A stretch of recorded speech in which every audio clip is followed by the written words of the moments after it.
اهو ده بقى اللي بنقول عليه عشاء على السريع. احلى واسرع مكرونه ممكن تعمليها، مكرونه ال10 دقايق. نسمي بسم الله وتعالوا نشوف هنعملها ازاي.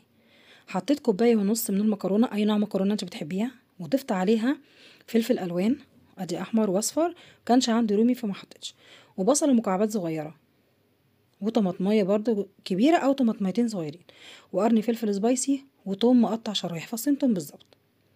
وبعدين ضفت عليهم معلقتين من الصلصه مع معلقه من الكاتشب. الكاتشب مع الصلصه بيدوا طعم برضو للمكرونه. وضفت عليهم ربع كوبايه زيت مع مرقه الدجاج وتوابل ملح وفلفل اسمر، بس ما حطيتش اي حاجه تاني. ونفس الكوبايه اللي عايرت بيها المكرونه هي اللي عايرت بيها من الميه، يعني كوبايه ونص من الميه، وسبتهم يغلوا مع بعض. اول ما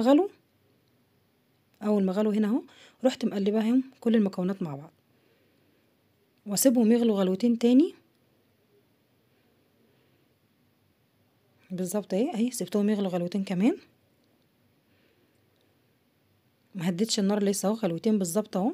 وبعد كده حسيت انها محتاجه نص كوبايه ميه، رحت مزوداها نص كوبايه ميه، وهديت بقى هنا النار خالص خالص خالص، يعني نار هاديه جدا لحد ما المكرونه استوت.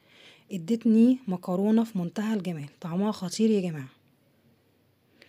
اسرع مكرونه ممكن تعمليها وانت واقفه، 10 دقايق بالظبط وكانت جاهزه بالظبط. اهي طالعه طعمها جامد وخطير، حاجه كده على السريع وفي نفس الوقت طعمها جميل. احنا كلنا بنحب المكرونه.